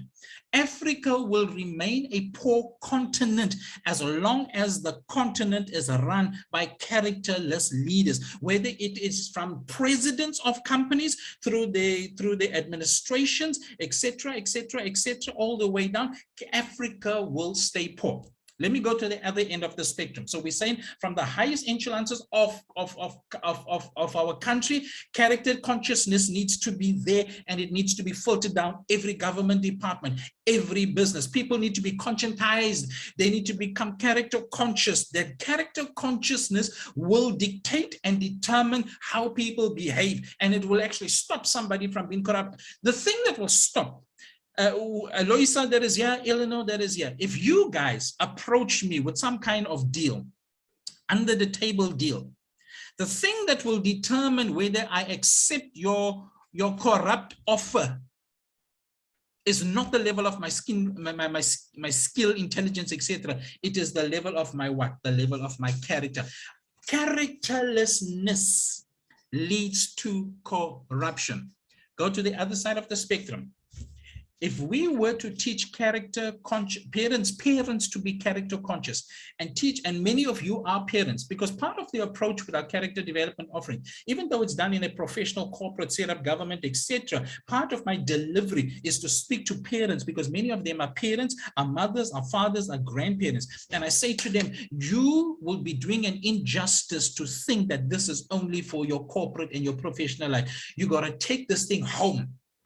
Have conversations with your kids about character. Become so character conscious that now you start to talk to your kids about character, show them character, live character, imprint into their mind and their behavior, into their own consciousness, character. And so what are you doing? You are busy raising children to be people of character. Here is the challenge that many parents have. I have a challenge with what many parents do. Our parents are guilty of this. We want to raise smart kids, academically gifted kids. We want them to achieve academically, have A's and B's and be on this society and achieve in sports, etc., etc., and be on this committee and whatever. We want the public acknowledgement of your child's achievements. My question to us as parents is, but are you raising that child to be a person of character? Have you taught your child to stand up for the victim? Have you taught your child to stand up to the bully? Have you taught your child to be someone of respect and integrity? Is character consciousness part of your family life? Because if it is not, I can tell you this, if your child is not learning strength of character from you, they're going to be learning weakness of character from anyone and everyone else in their life. And so when we raise our children to be character consciousness, when we raise our children to be character conscious, from that level and from the level of the highest levels of government, we are tackling it from all levels, from the top, from the bottom, everywhere in between. At the end of the day, if somebody feels the need to steal because they have no food. If somebody feels that they need to murder because they have no food, if somebody feels they need to lie, to steal, to cheat, to be corrupt, I can say this, anyone can justify the means, or just the end justifies the means. And that's what we refer to as situational ethics, where the situation determines the ethics that you have. And I'm saying, no, your situation should not determine your ethics. Your ethics, your values, your character determines what you do in the situation. So I hope that I'm answering your question there, Tembe and Reginald. I hope that I spoke into that. What I'm saying is this: there's no short solution. There is no quick solution. There's no one-sided solution. But what I'm saying is this, that character development has got to be part of the solution. I'm very worried, and I know some of you that is in my audience today, you are privileged to work for educational institutions in this country. And I'm also privileged to have my character development program in some of the educational institutions in this country. I have a fear, and part of my fear is twofold. Number one, our current level of characterless leaders. But that's only part of the problem, because you know what our current generation of characterless leaders are doing? They are modeling, and they are preparing and coaching, whether intentionally or unintentionally, coaching, mentoring, and setting the example for the next generation of leaders. The only thing more scary than the current generation of characterless leaders, corrupt leaders, abusive leaders, is the next generation who will be exactly like them, if not worse. And how do we stop that cycle from being broken? Is that we need to become character conscious, and we need to bring character back into our company cultures. We need to bring character back into our homes. We need to bring character back into our family lives. We need to bring character back into the schooling system. We need to bring character back into our colleges, into our universities, because at the end of the day, parents that are in this audience today, if you are not teaching your children strength of character, and by the way, your children do not learn strength of character by what you say. They learn strength of character by how you behave. And so part of this character conscious drive that we have is to say to parents, be aware that your children learn not by what you say, but by what you do. Because if there's no greater example for character than a parent, than a mother and a father.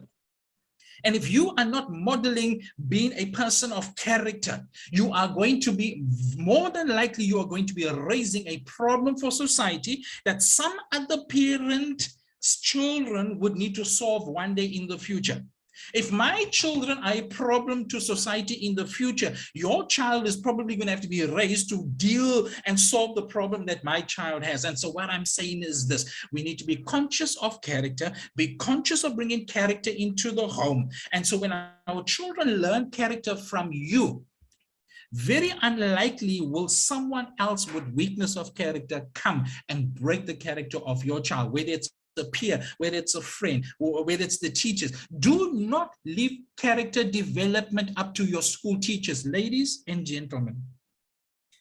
Forget what you want, but remember this: do not leave character development of your child for some other stranger to develop, because you have no idea what the level of their character is. If you leave it up to the teacher, that teacher might be a skilled, intelligent, educated bully. Don't depend on the teachers to build character in your child. It's not their responsibility. Don't depend on college professors, university professors to develop the character of your young man and your young woman, because you don't know what the level of their character is. They might be pedophiles, they might be abusers, they might be corrupt themselves. They are not the example for character for your children. It is your responsibility.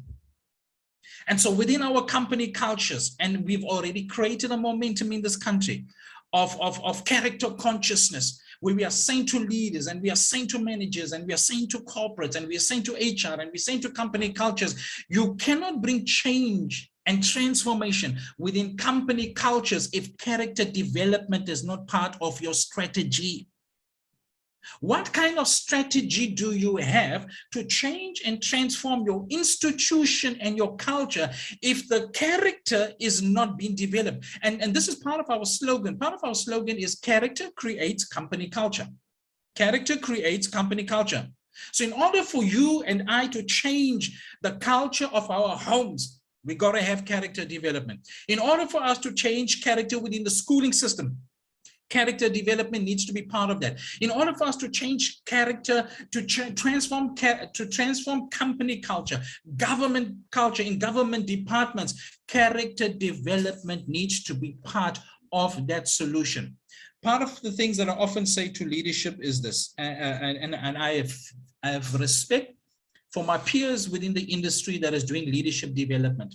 I admire them, I appreciate them. I will never diss them for doing leadership development. But one of the biggest flaws, the biggest challenges, and the biggest deficiency with our current leadership development approaches, initiatives, platforms, programs, and workshops, is that it is too intellectual, too theoretical, too academic, and you know what? It excludes and ignores character development. And I often ask the question, if you are doing leadership development and you are ignoring character development, what are you developing? If you are not developing the character of the leader, what are you developing? Do you honestly think that that leader who's got degrees, diplomas, PhDs, years of experience, been on various courses, skills development, etc., etc., do you honestly think that another generic and conventional leadership development program is going to bring individual and personal transformation to that leader? It's not. Do you think that generic leadership and development course program, initiative, etc., is going to change your company culture when character development is excluded from that? More than likely, it is not. We need to include character development within our leadership structures from the entry-level positions of a company to the highest position in a company. Everybody needs to be involved on some level of character development, because at the end of the day, everyone's character shapes company culture. Tembi? Yes, thank you so much. We are drawing to a close, but I just wanted to check if there are people who would want to make comments and make or pose questions. You said a mouthful, and it's something that I think everybody will go back home and do an introspection on issues that you have raised. So if there's anybody that has got questions, comment, we would like to give you an opportunity before Shawn wraps up. Thank you, Tembi. Yes, please, guys, are there any questions? I see Mr. Sohopa. Is that you, Mr. Sohopa? One of my favorite people from Bloemfontein, one of the government departments, sir. If that is you, yes, I think it is. Thank you so much. I've already ran the program, the character development program for Mr. Sohopa. Mr. Sohopa has been a youth supporter of the ATAP group and our character program, and he's been exposed to it. Mr. Sohopa, any comments from your side, sir? Yeah. No, thank you, colleagues. Thank you for this important session. I've just had technical glitches to connect. I'm not closer to the moment, but I'm hotspotting off my cell phone. But much has been heard of what Shawn have indicated, that I picked a number of points from him when he said we shouldn't really compromise allowing strangers to mold the characters of our children, because that is a very dangerous approach to take, because we might not know what will happen one day to our kids. And I can't emphasize it more than what he has said, to say, even in our workplaces, even in our families, anywhere where we gather as, human beings, if our characters are not fine-tuned, we will always we are prone or vulnerable to have havoc tensions and conflict amongst ourselves. So the character is like, you know, when you begin to socialize a child from a tender age, it's something that is needed, you know, in this time and age for us, you know, to begin to behave like fully fleshed citizens, morally inclined and ethically, you know, also inclined, if I may put it that way. So that could be my comment thus far, colleagues. I'm not sure, is that satisfactory on your side? Mr. Sokopa, brilliant. Thank you, sir. I appreciate it. Thank you so much. I have to acknowledge Mr. Sokopa. At the beginning stages of us doing our character program, Mr. Sokopa saw the value of what we do. And he really, I mean, I've literally run the program for many groups of his staff within one of the government departments in Bloemfontein.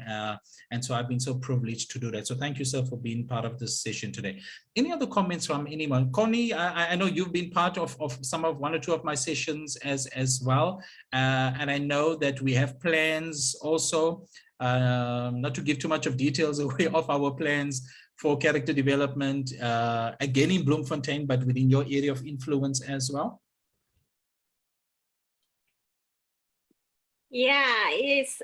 Thank you so much, Shawn. I think today revived what I've been wanting to actually put across to the organization that I work for, and I hope that my colleagues did join and hear a little bit of what you can offer for as a solution to us, because I think emphasizing the character, it's more important than skills, as you say. Yeah, I think really I was happy to be part of this workshop today, this sharing. And I look forward to engaging more with you on this character development and management. Thank you. Thank you, Connie. Thank you. Any other queries and questions and comments, guys, before we wrap up? There's one other thing that I want to do before we wrap up. There's a couple of quotations that I just want to share with you. I will share my screen. I just need you to see one or two things before we close today. But any queries, something that you're unclear about? And this was just a teaser today. Just a teaser of our approach and what it is that we are trying to do, not just in South Africa, but on the continent of Africa as well. Transforming individuals, leadership, and company cultures, including government departments, one character at a time. Yeah. This for me is quite interesting. And I think I should also mention that you are going to be having a huge one in Zambia. Yes. So those who are based in Zambia can join. We're going to be also sharing the pamphlet or the advert that Shawn has so that you can be able to join. But for me, this actually, I work for an organization that speaks to constitutional values and principles. And the idea is to find a way to change the behavior of the people who work in government, for instance, towards them upholding the values and principles. So every time when you were talking about the character development, and I heard you at some stage talking about the misdiagnosis. Yes. I'm asking myself, is it possible that the fact that there is a focus on the constitutional values and principles, that is actually a misdiagnosis, because it means we'll focus on something that is not necessarily going to make these people absorb Yes. the things that they are supposed to do in line with the constitutional values and principles. So yes, I think this is one of those things that for me was a huge eye-opener and something that would need to be sold to a whole lot of people, because as much as we would want to change the country, there's a need. We can start small, like you're saying. We can start small with companies, government departments, and going forward, it's something that will actually eventually make people change throughout the country. So yeah, I can't thank you enough. And it's interesting what you were saying, Temi, before we close for today. On some level, we want the behavior of people to change. Whether it's our young people, whether it's our children, whether it's our employees, whether it's our management, whether it's our government officials, our businesses. We want people's behavior to change.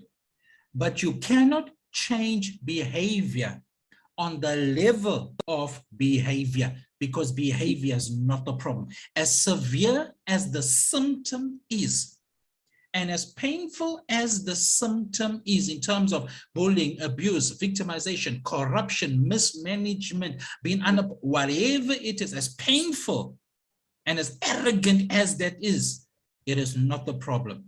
It is the symptom. And until we get to the root, which is the character that is fueling, causing, enabling, and the root of that behavior, it is like taking a plaster and putting it on an open festering wound. And this is often, and once again, I love skills development, but where skills development falls short is this. Open festering wound, ugly, painful, and we take a plaster and we put over it.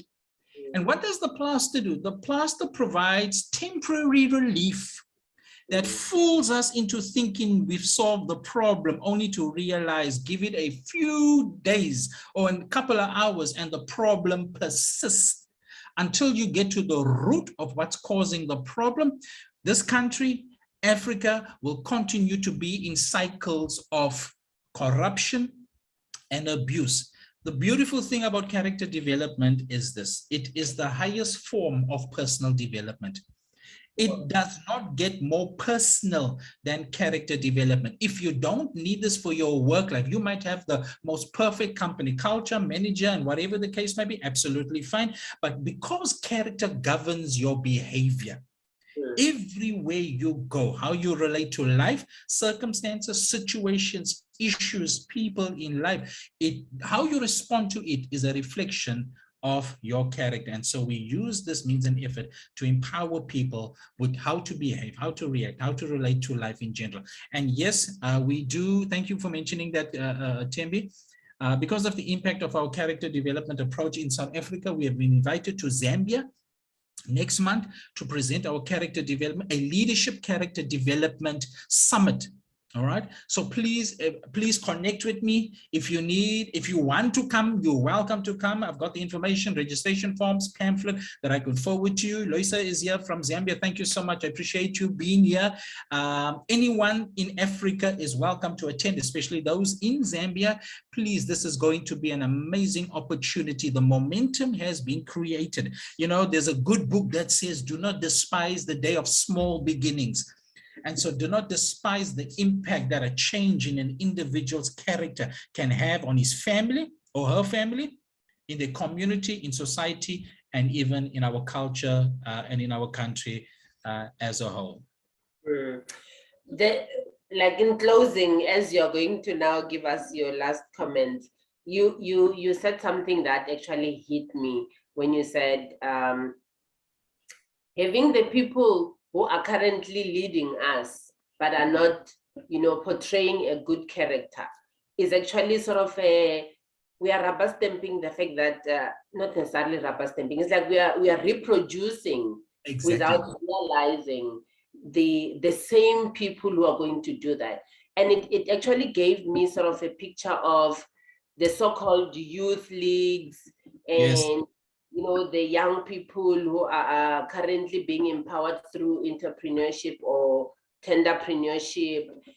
But when you look at how they do things, it's actually sort of a replica of what the leaders are actually doing. And I'm asking myself, things that you're going to do in Zambia, I think it's a huge step that that country is going to benefit from it. Will there be ever a situation where you would consider having such summit and boldly invite the people who are in leadership of the country to be part of it? Because I think that will be a good step towards making them conscious. Definitely. Thembi, you're taking the words out of my mouth, and thank you for your comment. The idea is to get anyone and everyone, especially leaders of industry, all right? Leaders of industry and especially government. I would love for them to attend, especially the summit in Zambia. But besides Zambia, I'm talking about South Africa as well. Leaders need to understand and comprehend the need for character. And unfortunately, not many do. I've got some of people in the audience today who are leaders in the industry, and they fully know and understand the power of character. That's why we have plans to run character developments in the companies and in departments, and I'm so grateful for that. But until leadership, who are the gatekeepers of their company culture, until they see the need for character development, it's often fighting against a brick wall, because what we are wanting is we are conditioned to have the generic same old skills development, leadership development. But the moment you come with something like this, which the concept is not new, because we know about character, but in terms of character within the skills development and leadership space, it is a relatively unknown, because it is unconventional. Many people tend to be reluctant to go for something that is unconventional, but they choose to settle for what they've always done because it's familiar to them. In closing, I want to read one last post of mine that I put on LinkedIn very recently, and then we can close. And let me just say this in terms of my response to you, Tembi, in the comment that you just made. There is no hope of having a future generation of leaders of character if character development is not part of their preparation, their present preparation process. If we are not intentional about building character in the future generation of leaders now, we should not complain in the future when we are led by characterless leaders that we help to raise. If in our past, character development was prioritized as a critical part of leadership development, maybe, just maybe, we would not be experiencing the shocking levels of corruption, bullying, mismanagement, and abuse of power, position, and people by leadership in our present. As leaders, as a leader, manager, company, government, society, and parents, will you learn from your past mistakes? Or will you repeat those past mistakes by ignoring character development? And let me close with this. Raise and build the leaders of character now that you want to be led by in your future. Let me repeat that. Raise and build the leaders of character now that you want to be led by in your future. Because if you don't raise them to be leaders of character now, do not complain when you are led by characterless leaders in your future. Tembi, thank you so much for the opportunity, for giving me this platform, and thank you for every one of you that that has taken the opportunity to join today. I appreciate you. For those that have made comments, for those that have indicated and commented in the chat box, thank you so much for that. Hopefully you will have the opportunity to engage with me in the future. If you need to connect with me, please do so. Many of you already have my contact details. I will put my details on the chat as well. You are welcome to connect with me, and I really appreciate each and every one of you for connecting with us today. Thank you so much, Tembi, and especially to you. Thank you so much. I believe this is not the end of us, engaging and you coming to the platform. We'll engage from time to time, and probably there will be things that we'll do together. Yeah, this is Are We Transforming, and my name is Tembegile Findisha Makubele. I don't even want to add anything except to say it starts with us, having that character which will be replicated elsewhere, and people be able to learn from it.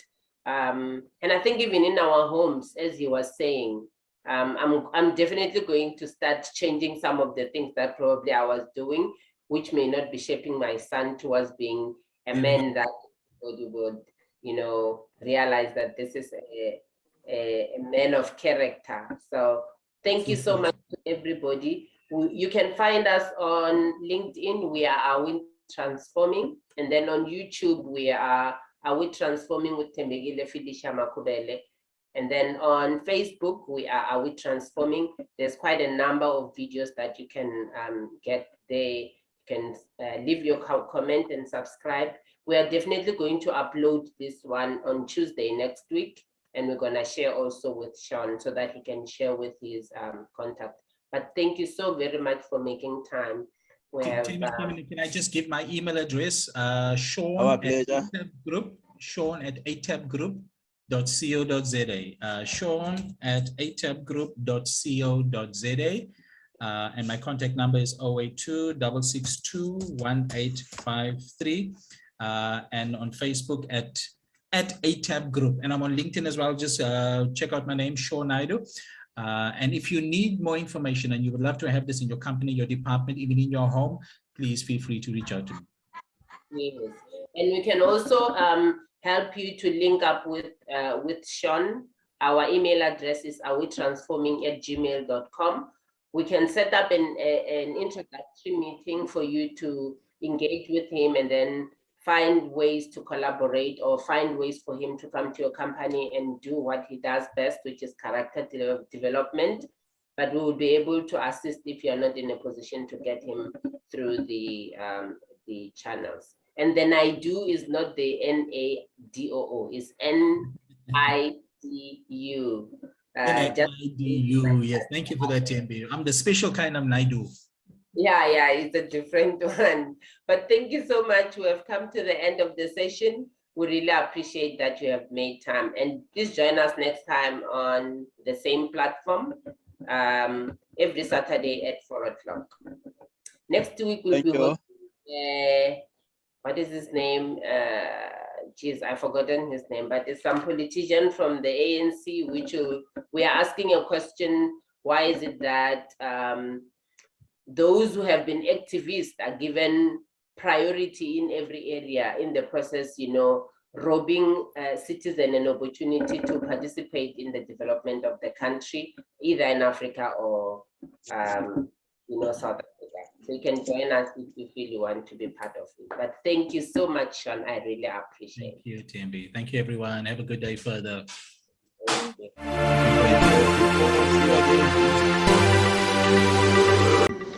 Thank you for watching. Please don't forget to subscribe to our channel and also follow and like our LinkedIn and Facebook page. See you next time.